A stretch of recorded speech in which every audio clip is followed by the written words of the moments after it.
사도 바울은 부활하신 예수님을 만난 이후에 이방인의 사도로 부름을 받은 이후 전도 여행을 통해서 정말 열심히 복음을 전하였습니다.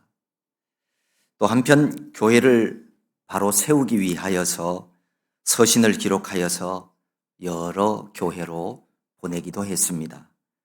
그 중에서 로마서는 유대주의적인 그리스도인들에 의해 로마 교회 성도들이 전해 들을 수 있는 잘못된 율법적 신앙에 대해서 알려주기 위해서 기록한 서신입니다. 그래서 로마서는 우리가 의롭게 되는 것은 율법에 의해서가 아니라 오직 하나님을 믿음으로 의롭게 된다고 하는 그 사실을 특별히 강조하고 있습니다. 이것이 바로 우리 기독교 신앙의 뿌리인 이신칭의 사상입니다. 이것은 우리 믿음의 근본 도리이며 구원과 성화의 핵심 사상이기도 합니다. 신약성경 로마서는 1장에서 8장까지 교리적인 내용을 담고 있습니다. 우리가 어떻게 구원을 얻고 성화에 이르게 되는지를 설명을 하고 있습니다. 그 내용을 5가지로 요약하면 이렇습니다. 첫째, 우리는 다 죄인이며 한 사람도 빠짐없이 하나님의 심판을 받을 수밖에 없다는 사실입니다.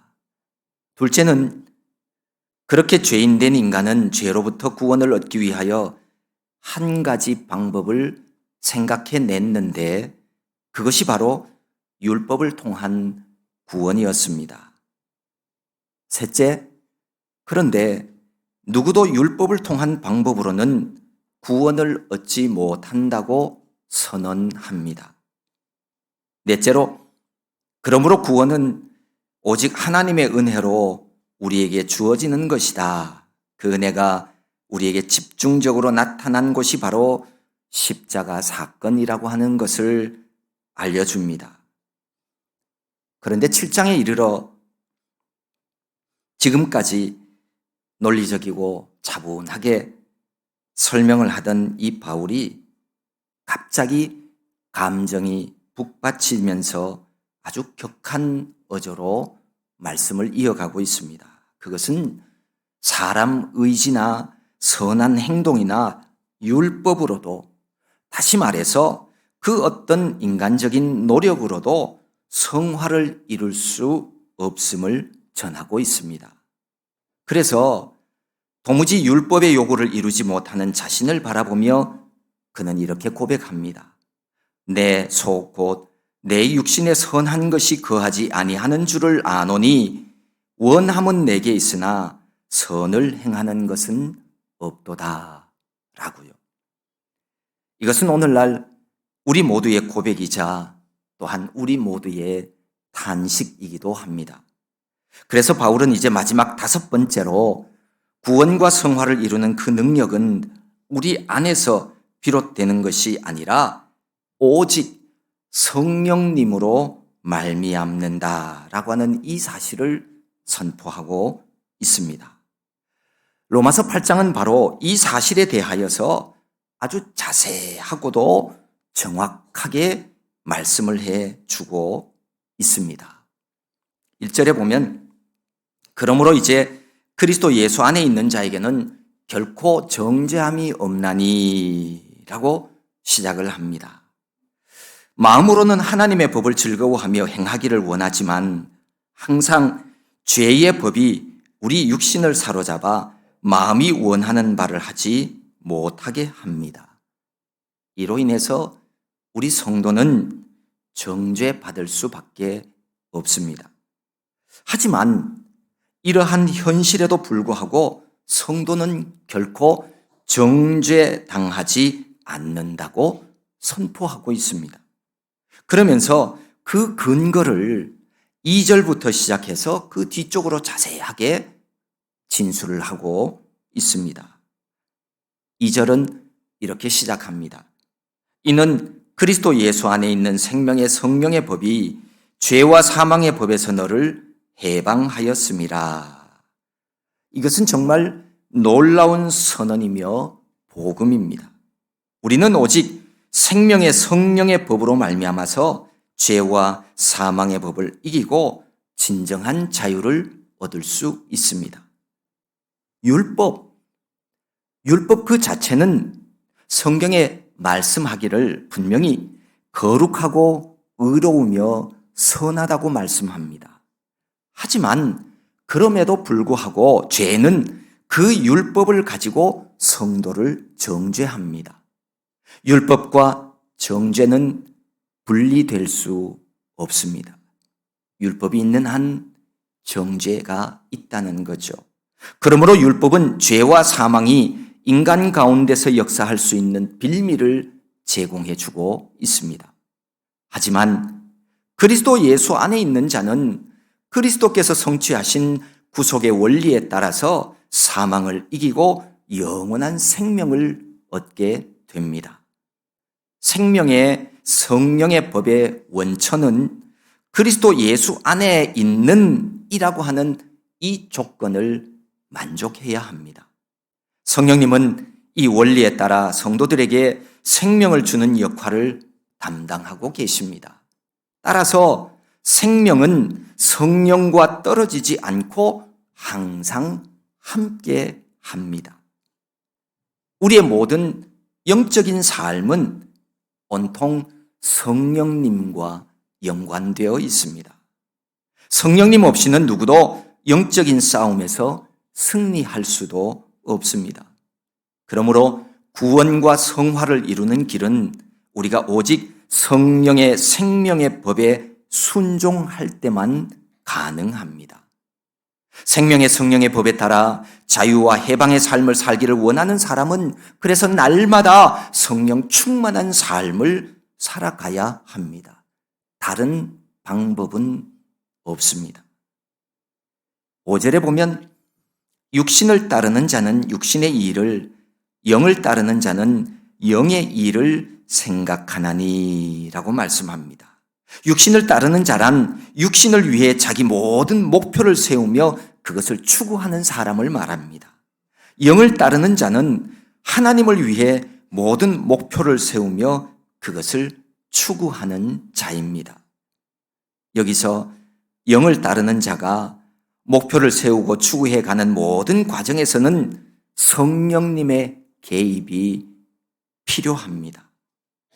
영을 따르는 자라 할지라도 그 속에는 하나님의 법을 즐거워하는 것과 그것과 투쟁하는 죄의 법이 공존하고 있습니다. 육신의 생각은 사망이요, 영의 생각은 생명과 평안이라고 말씀합니다. 육신의 생각이냐 아니면 영의 생각이냐 하는 것은 사람이 가장 깊은 사고의 원천을 어디에 두느냐에 따라 결정됩니다.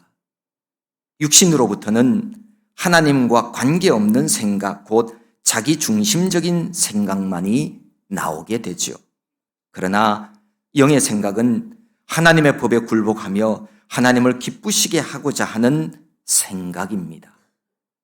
물론 영의 생각을 가진 자라고 해서 항상 영의 일만을 좇게 된다는 의미는 아닙니다. 우리 사람 안에는 두 종류의 생각이 있습니다. 이 둘을 로마서 7장 21절은 이렇게 말씀합니다. 그러므로 내가 한 법을 깨달았노니 곧 선을 행하기 원하는 나에게 악이 함께 있는 것이로다.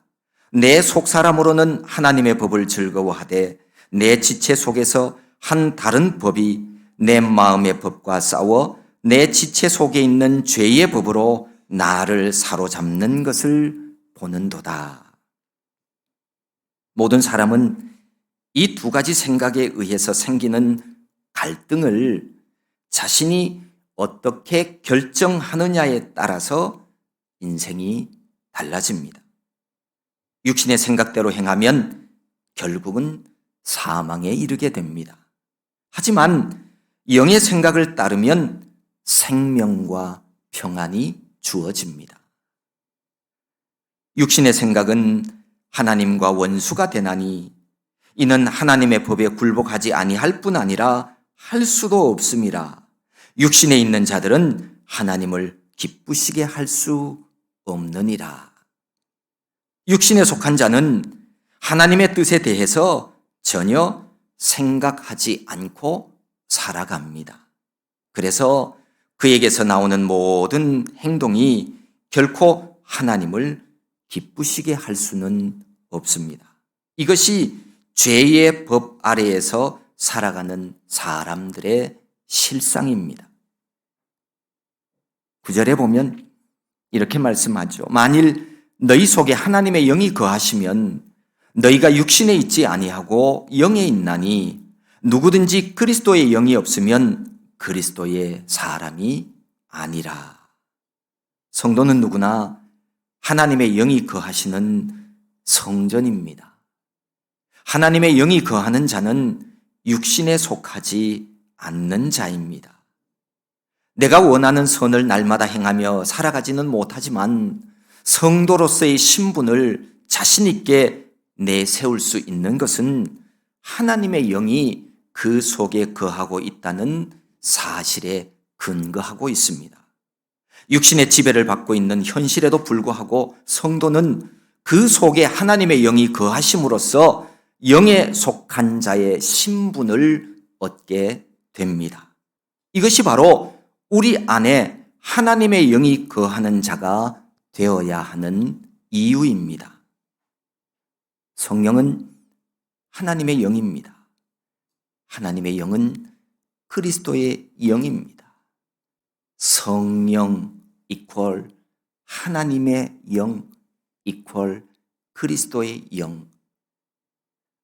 이런 등식이 보여주듯이 성령님은 성부 하나님과 성자 예수님과 불가 분리의 관계에 있는 하나님이십니다. 이에 대해서 웨스트민스터 신앙 고백서는 성령은 영원히 아버지와 아들에게서 나오신다라고 기록하고 있습니다. 그리고 이 성령님은 성도 가운데 거하시면서 성도의 영과 더불어 활동하십니다. 이 사실을 정확하게 말씀해 주는 것이 바로 우리가 읽은 본문 밑에 있는 16절입니다. 성령이 친히 우리의 영과 더불어 우리가 하나님의 자녀인 것을 증언하시나니라고요. 그러니까 인간이 그리스도의 사람이 될 수 있는 것은 오직 그리스도의 영, 곧 성령의 역사뿐이라고 하는 사실을 밝히고 있습니다. 성령님께서 우리에게 임재하심으로써 성도를 하나님께로 인도하여 믿게 하십니다. 또한 성령님은 성도 안에 계시면서 우리를 하나님의 자녀로 인쳐 주십니다. 10절은 이렇게 말씀합니다. 또 그리스도께서 너희 안에 계시면 몸은 죄로 말미암아 죽은 것이나 영은 의로 말미암아 살아있는 것이니라. 그리고 이 10절 말씀에 대한 설명을 11절에서 이렇게 하고 있습니다.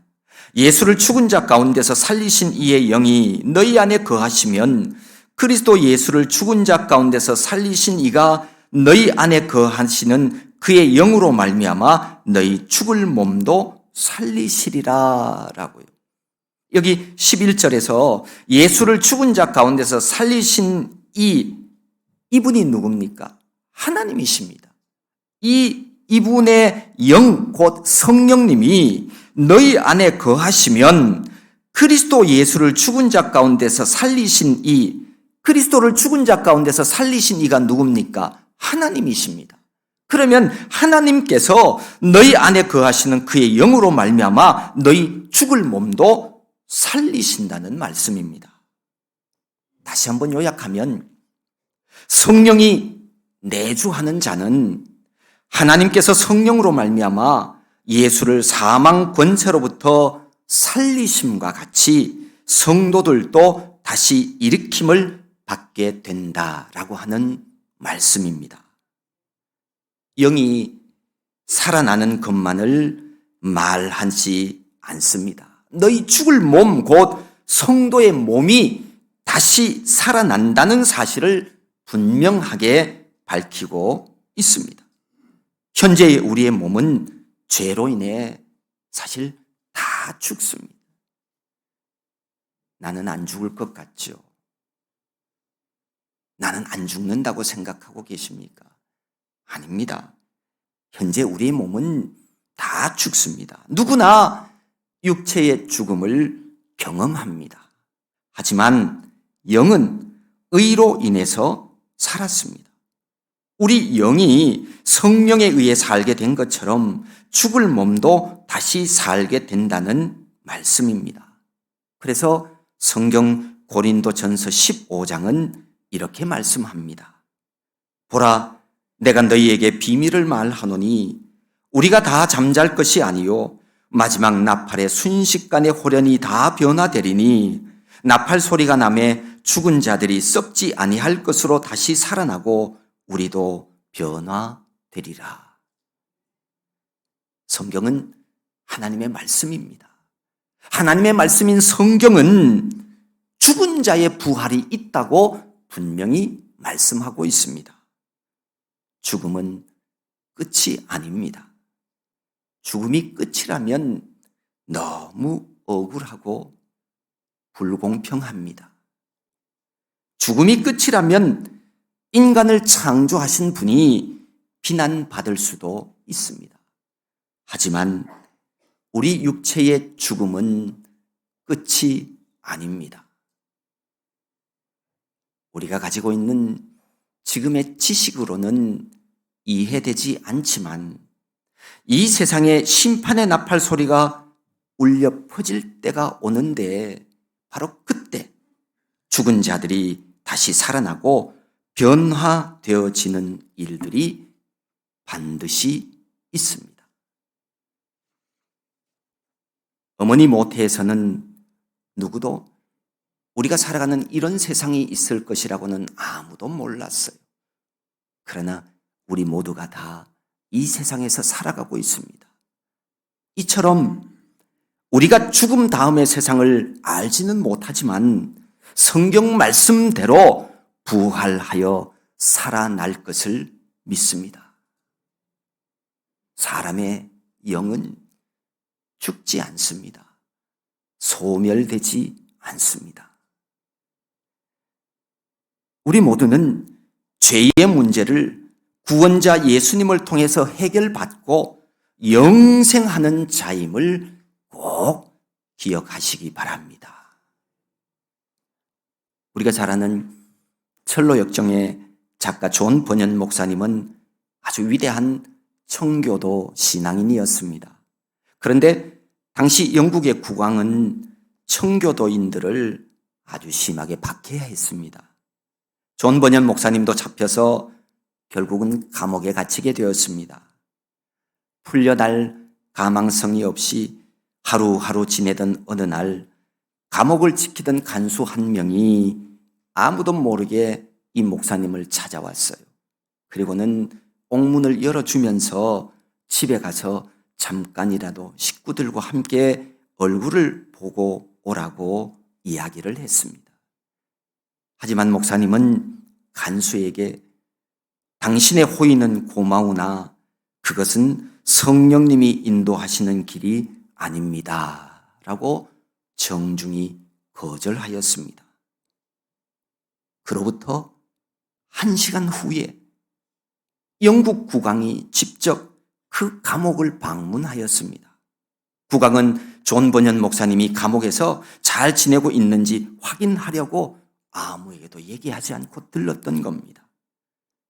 국왕이 왔다가 떠나고 난 이후에 이 간수는 목사님에게 찾아왔습니다. 목사님, 감사합니다. 목사님께서 제 말에 따르지 않고 성령님의 인도하심을 따라 행동하셨기에 목사님도 살고 저도 살았습니다. 목사님을 보면서 성령님을 따르는 것이 어떤 것인지 제가 알게 되었습니다. 목사님, 감사합니다.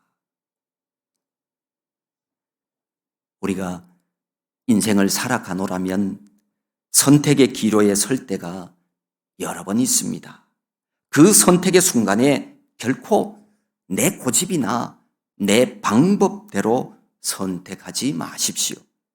오직 성령님의 인도함을 따라야 합니다. 양심에 비춰오는 주의 음성에 귀를 기울이십시오. 마음에 비춰오는 성령님의 인도하심을 따라 살아가야 합니다. 성도는 그리스도의 복음으로 구원받았지만 그러함에도 여전히 죄의 습관이 된 육체를 입고 있기에 어쩔 수 없이 죄를 짓게 되는 경우도 있습니다. 하지만 그리스도 예수 안에 있는 자에게는 결코 정죄함이 없습니다. 그리스도 예수 안에 있는 자에게 죄가 없다거나 죄를 짓지 않는다고 말하지 않습니다. 결코 정죄함이 없다고 말씀합니다. 우리가 죄인이고 우리가 예수님을 믿은 후에도 또 죄를 지었다 할지라도 다시금 죄인으로 규정되는 일은 없을 것이라고 하는 뜻입니다. 예수 그리스도의 대속의 은혜로 구원받았음을 우리가 정말 믿는다면 이 하나님의 말씀도 이 사실도 확신할 수 있어야 합니다. 하나님은 오늘 말씀을 통해서 그리스도 예수 안에 있는 자에게는 결코 정죄함이 없는 근거와 이유 두 가지를 설명을 하고 있습니다. 첫째는 예수님께서 율법의 요구를 다 이루셨기 때문입니다. 우리가 읽은 본문 3절엔 이렇게 말씀하죠. 율법이 육신으로 말미암아 연약하여 할 수 없는 그것을 하나님은 하시나니 곧 죄로 말미암아 자기 아들을 죄 있는 육신의 모양으로 보내어 육신의 죄를 정하사 육신을 따르지 않고 그 영을 따라 행하는 우리에게 율법의 요구가 이루어지게 하려 하심이라. 율법은 우리를 구원하기는커녕 오히려 우리 죄를 드러내주고 우리를 하나님의 심판 아래로 몰아갑니다. 그런데 세상에 오신 예수님께서 그 흠 없는 몸으로 희생 제물이 되어서 속죄하는 제사를 드림으로 말미암아 우리의 죄를 다 없이 하셨습니다. 우리를 정죄하고 심판하실 이는 이 천지 만물을 지으신 하나님 한 분뿐입니다. 그런데 바로 그 하나님께서 율법의 요구에 상응하는 심판과 저주를 십자가 위에 다 쏟아부으셨어요. 그리고는 이제 우리를 향해서 의롭다고 선언해 주신 겁니다. 그러니 우리에게는 더 이상 정죄함이 없습니다. 두 번째로는 하나님께서 성령으로 인쳐 주셨기 때문입니다.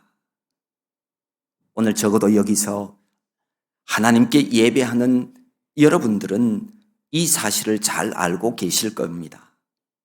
예수님께서 율법의 요구를 다 이루셨다 할지라도 이 세상 모든 사람들이 다 구원 얻는 것은 아니라고 하는 사실 말입니다.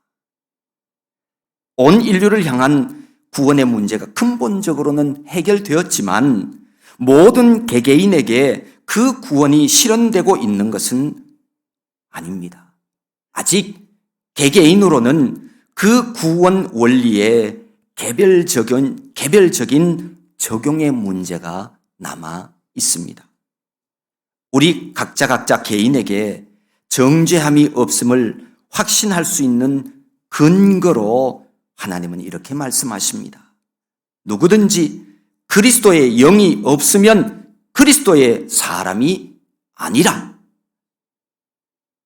그리고 또 고린도전서 12장에서는 성령으로 아니하고는 누구든지 예수를 주시라 할 수 없다고 분명히 못 받고 있습니다. 결국 예수님을 주로 시인한다고 하는 것은 성령님을 이미 받았다고 하는 의미입니다. 이것은 이미 그리스도의 사람으로서 구원을 인침받았고 정죄함이 없게 되었음을 증거하는 겁니다. 인침받았다는 말은 도장받았다, 소유함이 되었다, 소유가 되었다, 이런 뜻으로 이해하면 됩니다. 정죄란 죄가 있는 것으로 단정한다는 말이죠. 정죄함을 받으면 구원받지 못합니다. 죄의 결과는 사망이기 때문입니다. 그러므로 마지막 날 하나님의 심판대 앞에 모두가 다 설 터인데 그 앞에 서게 되는 모든 사람들은 정죄함을 받아서는 안 됩니다. 죄 용서함을 받아야 합니다. 죄 용서함을 받았는지 안 받았는지의 근거가 뭐냐? 바로 성령으로 인쳤는가의 문제입니다. 성령 받으셨습니까? 성령으로 충만하십니까? 그것이 바로 이 문제의 핵심입니다. 죄 용서함을 받아 정결한 자가 되어야만 거룩하신 하나님의 영 성령님이 우리 안에 거하시게 됩니다. 예수님께서도 악한 세상은 성령을 받지 못하나니 보지도 못하고 알지도 못한다고 하셨습니다. 죄악에 물든 세상이나 예수 그리스도를 주로 시인하지 않는 사람은 성령 받을 수 없습니다. 거룩한 하나님의 영을 볼 수도 없고 알 수도 없습니다. 성령님은 죄와는 함께 할 수 없는 거룩한 분이기 때문입니다. 우리가 다시 정리하면 그리스도 예수 안에 있는 자에게는 결코 정죄함이 없는 이유는 예수님께서 율법의 요구를 다 이루셨기 때문이요. 하나님께서 성령으로 인쳐주셨기 때문입니다. 그래서 그리스도 예수 안에 있는 자에게는 결코 정죄함이 없습니다. 오늘 예배 자리에 오신 여러분들이 예수님이 내 죄로 인해 고난 받으셨다고 하는 이 사실과 그분을 나의 주 나의 하나님으로 시인하고 믿는다면 여러분 모두는 구원 얻은 몸입니다. 여러분에게는 결코 정죄함이 없습니다. 우리에게 구원의 보증이 되는 성령님이 계시기 때문입니다. 우리가 예수님을 믿는다고 하면서도 그리고 나는 구원받았다 이렇게 말하면서도 너무도 자주 우리의 구원을 의심하고 불안해하고 있다면 이제 이 모든 의심과 불안은 말끔히 치워버리십시오. 그리고 구원의 확신과 기쁨 가지고 이 땅의 삶을 살아가십시오. 우리 모두는 생명의 성령의 법으로 죄와 사망의 법에서 해방된 사람들입니다. 영원한 나라와 거룩한 천국을 우리 안에 가진 하나님의 사람들입니다. 미움, 저주, 파괴가 난무하는 이 세상에 있지만 그러나 사랑과 희망과 일으켜 세우는 삶을 살아가십시오. 우리가 바로 하나님의 형상을 회복한 사람들이기 때문입니다. 저와 여러분 모두가 날마다 그리스도 예수 안에서 생명의 성령의 법을 따라 자유와 해방의 기쁨을 누리며 하나님이 주신 이 땅의 삶을 살아가는 저와 모두가 될 수 있기를 간절히 소망합니다.